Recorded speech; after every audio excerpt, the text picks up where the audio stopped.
Friends,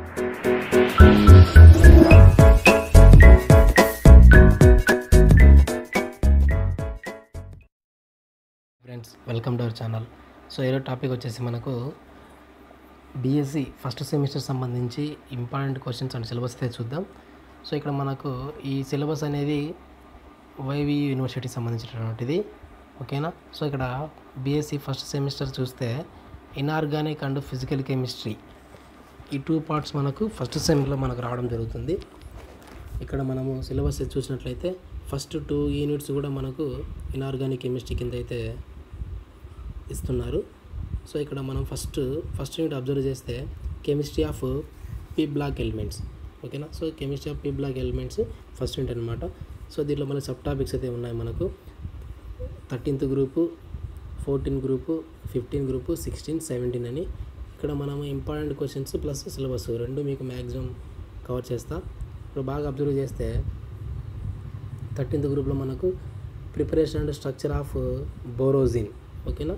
so preparation and structure of borazine ఇది very very important question అండి. ఖచ్చితంగా maximum మనకు ఫస్ట్ క్వశ్చన్ పేపర్లో ఫస్ట్లోనే రావడానికి అయితే ఛాన్స్ ఉంది. ఈ question important question. So next వచ్చేసి preparation and classification and uses of silicones, preparation and structure of phosphonitrilic halides. So 15th group సంబంధించేది. సో నెక్స్ట్ గ్రూప్ 16 చూస్తే oxides and oxo acids of sulphurs structures only. So next 17th group వచ్చేసి మనకు pseudo halogens structures of interhalogen compounds. So ఇక్కడ మనకు టోటల్గా ఈ first unit అనేది దాదాపుగా మనకి, సో ఆల్రెడీ మనకు లాస్ట్ వీడియో అయితే చెప్పినా మీకు, ప్రతి యూనిట్ నుంచి కూడా మనకు 2 ఎస్ఏ క్వశ్చన్స్ అయితే వస్తాయి. 2 ఎస్ఏ క్వశ్చన్స్, ఒక షార్ట్ ఆన్సర్. కొన్ని యూనిట్స్ నుంచి 2 షార్ట్ ఆన్సర్స్ రావచ్చు అనమాట, ఓకేనా. సో ఎస్ఏ క్వశ్చన్స్ అయితే ఖచ్చితంగా మనకు ప్రతి యూనిట్ నుంచి, ఎవ్రీ యూనిట్ నుంచి మనకు 2 ఎస్ఏ క్వశ్చన్స్ అయితే ఖచ్చితంగా వస్తాయి, ఓకేనా.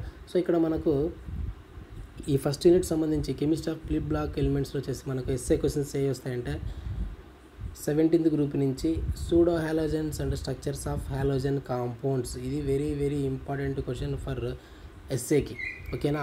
సో నెక్స్ట్ ఎస్ఏ క్వశ్చన్ ఏంటి అంటే preparation and classification of uses of silicones preparations రాయాలి, క్లాసిఫికేషన్ రాయాలి, అండ్ యూజెస్ ఆఫ్ సిలికోన్స్ గురించి రాయాలి. సో నెక్స్ట్ వచ్చేసి సూడో హాలోజన్స్ అంటే ఏంటి, structures of interhalogen compounds. So ఈ ఇంటర్ హాలోజన్ కాంపౌండ్స్లో మనకు వచ్చేసి AX, AX3, AX5, AX7 అనేటువంటి టైప్స్ కూడా ఉన్నాయి. వాటి యొక్క స్ట్రక్చర్స్ కూడా, వాటి యొక్క ప్రిపరేషన్ అండ్ స్ట్రక్చర్స్ కూడా గీయాల్సి ఉంటుంది. సో ఇది దీంట్లో మ్యాక్సిమం మనకు ఖచ్చితంగా ఎస్ఏ క్వశ్చన్స్ రావడానికి ఛాన్స్ ఉన్నటువంటి క్వశ్చన్స్. ఈ 2 క్వశ్చన్స్ నేర్చుకుంటే ఖచ్చితంగా ఎస్ఏ క్వశ్చన్ అయితే ఖచ్చితంగా రాయొచ్చు. సో నెక్స్ట్ మనము 5 మార్క్స్ కింద తీసుకుంటే ఖచ్చితంగా 90% ఇక్కడ structure and preparation of borazine అనేటువంటిది 5 మార్క్స్ క్వశ్చన్. సో ఇక నెక్స్ట్ వచ్చేసి oxides and oxo acids of sulphurs. ఈ ఓన్లీ స్ట్రక్చర్స్ మాత్రమే, ఓకేనా. So oxides and oxo acids యొక్క స్ట్రక్చర్స్, సల్ఫర్ యొక్క స్ట్రక్చర్స్ రాయాల్సి ఉంటుంది. సో ఇక నెక్స్ట్ ఫర్దర్గా వచ్చేసి preparation and structures of phosphonitrilic halides. So ఇవి కూడా కొద్దిగా ఇంపార్టెంట్ క్వశ్చన్. టోటల్గా మనకు ఫస్ట్ యూనిట్ నేర్చుకున్నట్లయితే ఖచ్చితంగా దాదాపు 20 మార్క్స్కి అయితే మనకు సెమిస్టర్ పబ్లిక్ ఎగ్జామ్స్లో ఖచ్చితంగా ఇదే వస్తాయి. అంటే ఒక ఎస్ఏ క్వశ్చన్ గ్యారంటీగా రాయొచ్చు. మ్యాక్సిమం 2 ఎస్ఏ క్వశ్చన్ రావడానికి అయితే ఛాన్స్ ఉంది. సో ఫస్ట్ యూనిట్ సంబంధించి. సో నెక్స్ట్ సెకండ్ యూనిట్ తీసుకుంటే సెకండ్ యూనిట్లో మళ్ళీ మనకు 3 టాపిక్స్ అయితే ఉన్నాయి. సో ఇక్కడ 3 టాపిక్స్ చూస్తే ఫస్ట్ టాపిక్ వచ్చేసి, సబ్ టాపిక్ వచ్చేసి chemistry of d block elements గురించి దీంట్లో ఉంటుంది. సో డి బ్లాక్ ఎలిమెంట్స్ వచ్చేసి characteristics of d block elements with special reference to electronic configuration, variable valence, magnetic properties, catalytic properties and ability to form complexes, stability of various oxidation states. So ఇది d block సంబంధించినటువంటి brief introduction అని చెప్పొచ్చు, ఓకేనా. So ఇక్కడ మనకు important వచ్చేసి ఏంటి అంటే magnetic properties of d block elements and catalytic properties of d block elements. ఈ 2 క్వశ్చన్స్ నుంచి మనకైతే ఖచ్చితంగా అయితే ఒక క్వశ్చన్ 5 మార్క్స్ క్వశ్చన్స్ అయితే రావడానికి అయితే ఛాన్స్ ఉంది. సో నెక్స్ట్ వచ్చేసి ఎలక్ట్రానిక్ కాన్ఫిగరేషన్ కూడా మనకు ఇంపార్టెంట్గా తీసుకుంటాం, ఓకే. మనకి యూనిట్ నుంచి కూడా మనకు ఖచ్చితంగా 2 ఎస్ఏ క్వశ్చన్స్, 2 షార్ట్ ఆన్సర్లు అయితే ఖచ్చితంగా వస్తాయి, ఓకేనా. ఈ ఫస్ట్ పార్ట్ సంబంధించి magnetic properties and catalytic properties, next వచ్చేసి ఎలక్ట్రానిక్ కాన్ఫిగరేషన్స్. సో ఈ 3 క్వశ్చన్స్ అయితే మనకు ఇంపార్టెంట్గా తీసుకుంటాం. So next second sub topic వస్తే chemistry of E block elements. So ఈ ఎ బ్లాక్ ఎలిమెంట్స్లో మనకు ఖచ్చితంగా వచ్చేసి లాంథనైడ్ కాంట్రాక్షన్, ఇది very very important question, gun shot question. ఈ క్వశ్చన్ లేకుండా మ్యాక్సిమం క్వశ్చన్ పేపర్ అయితే ఉండదు, ఓకేనా. So important question, lanthanide contraction అంటే ఏంటి అనేది అనమాట, ఓకేనా. సో నెక్స్ట్ వచ్చేసి oxidation states, comparison of lanthanides and actinides, ఇవి వచ్చేసి సెకండ్ పార్ట్లో ఇంపార్టెంట్ క్వశ్చన్స్ అనమాట, ఓకేనా. So electronic structure, oxidation states అనేది కామన్గా మనము జస్ట్ బ్రీఫ్గా చదువుకోవాల్సి ఉంటుంది. ఈ 3 questions, oxidation states of E block elements, lanthanide construction, comparison of lanthanides and actinides సంబంధించి ఇంపార్టెంట్. సో నెక్స్ట్ వచ్చేసి థర్డ్ సబ్ టాపిక్ వచ్చేసి theories of bonding in metal, ఓకేనా. సో దీంట్లో మనకు కొన్ని థియరీస్ అయితే ఉన్నాయి. Valency bond theory, free electron theory, ఈ 2 క్వశ్చన్స్లో మనకు ఒక క్వశ్చన్ ఖచ్చితంగా అయితే వస్తుంది. సో నెక్స్ట్ ఇక్కడ మనకు బ్యాండ్ థియరీ అనేటువంటి క్వశ్చన్ ఉంది. ఈ బ్యాండ్ థియరీ కూడా మనకు ఇంపార్టెంట్, ఓకేనా. సో ఇక్కడ మనకు లాస్ట్లో మనకు అబ్జర్వ్ చేస్తే కండక్టర్స్, సెమీ కండక్టర్స్, ఇన్సులేటర్స్ 100%గా ఖచ్చితంగా వీటి నుంచి 5 మార్క్స్ క్వశ్చన్ అయితే ఖచ్చితంగా వస్తుంది, ఓకేనా. సో ఈ థర్డ్ సబ్ టాపిక్లో కండక్టర్స్, సెమీ కండక్టర్స్, ఇన్సులేటర్స్ ఖచ్చితంగా ఈ 3 క్వశ్చన్స్లో 5 మార్క్స్ క్వశ్చన్ గన్ షార్ట్గా వచ్చేటువంటి question. So next valency bond theory, free electron theory, band theory. So ఈ థియరీస్ అన్నీ మనకు ఎస్ఏ క్వశ్చన్ రావడానికి అయితే ఛాన్స్ ఉంది. మనకు టోటల్గా యూనిట్ నుంచి 2 ఎస్ఏ క్వశ్చన్స్, 2 షార్ట్ ఆన్సర్ చెప్తున్నాం కదా. సో దీంట్లో మనకు 5 మార్క్స్ రావచ్చు అండ్ ఎస్ఏ క్వశ్చన్స్ కూడా రావచ్చు, ఓకేనా. సో ఇది సెకండ్ యూనిట్లో థర్డ్ సబ్ టాపిక్ అనమాట. సో నెక్స్ట్ మిగిలిన 3 యూనిట్స్ వచ్చేసి మనకు ఫిజికల్ కెమిస్ట్రీ కింద తీసుకుంటాం. సో ఈ ఫిజికల్ కెమిస్ట్రీలో మనకు వచ్చేసి ఇంపార్టెంట్ క్వశ్చన్స్ తీసుకుంటే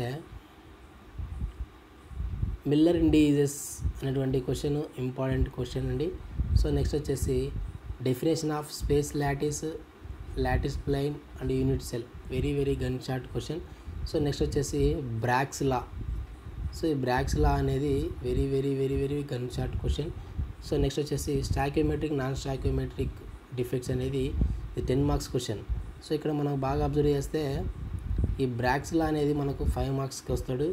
స్టాక్యోమెట్రిక్, నాన్ స్టాక్యోమెట్రిక్ డిఫెక్ట్స్ అనేది 10 marks question. Miller indices 5 marks question.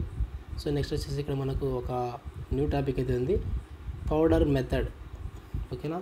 So ఈ Bragg's law, powder method, Miller indices, stoichiometric and non stoichiometric.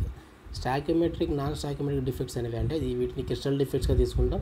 ఈ క్రిస్టల్ డిఫెక్ట్స్ అనేవి ఖచ్చితంగా 100%గా ఎస్ఏ క్వశ్చన్ అయితే ఖచ్చితంగా వస్తుంది. సో ఎస్ఏకి ఇంపార్టెంట్ అది, ఓకేనా. సో ఇక్కడ మనకు బ్రాగ్స్ లా అనేది కూడా ఎస్ఏకి అయితే రావడానికి అయితే ఛాన్స్ ఉంది. సో 5 మార్క్స్ అయినా రావచ్చు. సో నెక్స్ట్ తీసుకుంటే లా ఆఫ్ కాన్స్టాన్సీ ఇంటర్ఫేషియల్ యాంగిల్స్ అనేది కూడా మనకు ఇంపార్టెంట్ ఫర్ 5 మార్క్స్ సంబంధించి, ఓకేనా. సో ఇక్కడ Bragg's law, stoichiometric, non stoichiometric, powder method, ఆ 3 క్వశ్చన్స్ నేర్చుకున్నట్లయితే మనం ఖచ్చితంగా యూనిట్ నుంచి అయితే క్వశ్చన్ అయితే టచ్ చేయొచ్చు. సో ఇది థర్డ్ యూనిట్ సంబంధించి. సో నెక్స్ట్ ఫోర్త్ యూనిట్ తీసుకుంటే వాన్ డెర్ వాల్స్ ఈక్వేషన్ అనేది ఇంపార్టెంట్ క్వశ్చన్ అండి.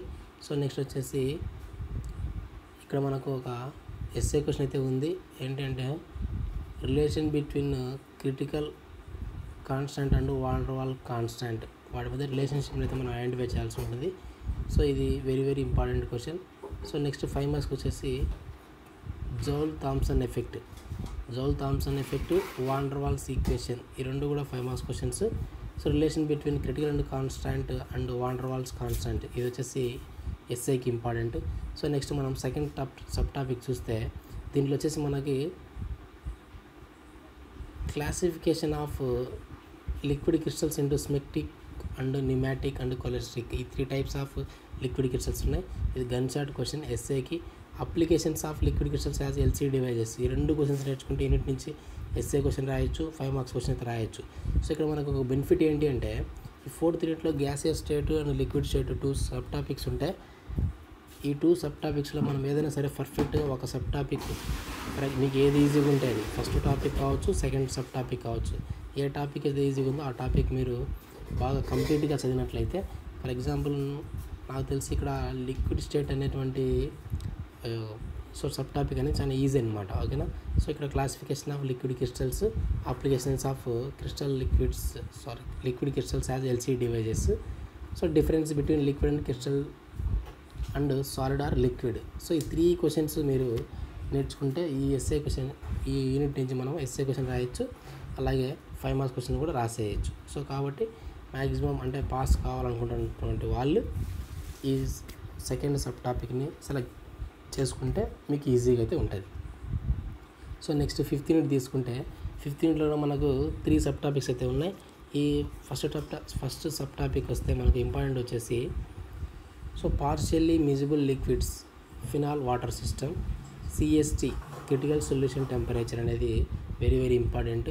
సో నెక్స్ట్ ఇక్కడ తీసుకుంటే Nernst distribution law and applications of Nernst distribution law అనేది వెరీ వెరీ ఇంపార్టెంట్. సో ఇక్కడ మనం సెకండ్ సబ్ టాపిక్ తీసుకుంటే ఈ సెకండ్ సబ్ టాపిక్లో ఎస్ఏ క్వశ్చన్స్ అయితే లేవు, కానీ మొత్తం కూడా 5 మార్క్ క్వశ్చన్స్, జస్ట్ డెఫినేషన్ రాస్తే సరిపోతుంది. సో అయానిక్ ప్రోడక్ట్ అంటే ఏంది, కామన్ అయాన్ ఎఫెక్ట్ అంటే ఏంది, సాల్యుబిలిటీ అండ్ సాల్యుబిలిటీ ప్రోడక్ట్, ఈ జస్ట్ డెఫినేషన్స్ మాత్రమే. ఓకేనా. సో ఈజీగా చాలా ఈజీగా ఉంటుంది ఈ సెకండ్ సబ్ టాపిక్స్ బాగా చూస్తే 5 మార్క్స్ క్వశ్చన్స్ ఖచ్చితంగా ఇంటి నుంచి మనం టచ్ చేసేయచ్చు. ఓకేనా. So next third sub topic చూస్తే డైల్యూషన్ సొల్యూషన్స్ సంబంధించి. సో ఇక్కడ ఇంపార్టెంట్ వచ్చేసి మనకు కొలిగేటివ్ ప్రాపర్టీస్ అనేటువంటిది ఇంపార్టెంట్ క్వశ్చన్ 5 మార్క్స్కి. సో నెక్స్ట్ వచ్చేసి ఒకే ఒక ఎస్ఏ క్వశ్చన్ ఉంది, experimental methods for determination of molar mass non volatile solute using osmotic pressure, elevation in boiling point, difference in freezing point. So ఇది gun shot question, very very important question. ఓకేనా. So next abnormal colligative properties, abnormal colligative properties. So ఇక్కడ బాగా observe చేయండి, colligative properties, abnormal colligative properties, elevation in boiling point, depression in freezing point. So ఇక్కడ elevation in boiling point, depression in freezing point అనేది ఎస్ఏకి important ఖచ్చితంగా. So colligative properties, abnormal colligative properties అనేటువంటిది 5 marks questions. ఓకేనా. ఇక్కడ ఇదంతా వద్దనుకుంటే ఇక్కడ మీరు second sub topics ionic equilibrium చూస్తే దీంట్లో ఈ 4 క్వశ్చన్స్ అయితే 5 మార్క్స్ క్వశ్చన్స్ ఖచ్చితంగా 1 కానీ 2 కానీ అయితే రాసేయచ్చు మనము. సో ఎస్ఏ క్వశ్చన్ తీసుకుంటే నెర్నెస్ట్ డిస్ట్రిబ్యూషన్లా అండ్ అప్లికేషన్స్ ఆఫ్ డిస్ట్రిబ్యూషన్లా. సో నెక్స్ట్ వచ్చేసి elevation boiling point, depression freezing point. So ఇవి దీని యూనిట్లో మనకు ఎస్ఏ క్వశ్చన్స్ ఇంపార్టెంట్ అనమాట. So next critical solution temperature అనేది కూడా మనకు ఎస్ఏ రానికి అయితే ఛాన్స్ అయితే ఉంది. సో ఇది ఫ్రెండ్స్, మీరు నేను చెప్పిన ప్రకారం క్వశ్చన్స్ అయితే ప్రిపేర్ అయినట్లయితే మ్యాక్సిమం పాస్ కావడమే కాదు, చాలా ఎక్కువ మార్క్స్ కూడా మీకు వస్తాయి. సో మీకు వీడియో నచ్చినట్లయితే లైక్ చేయండి, షేర్ చేయండి, సబ్స్క్రైబ్ చేయడం మాత్రం మర్చిపోద్దు. Thank you for watching.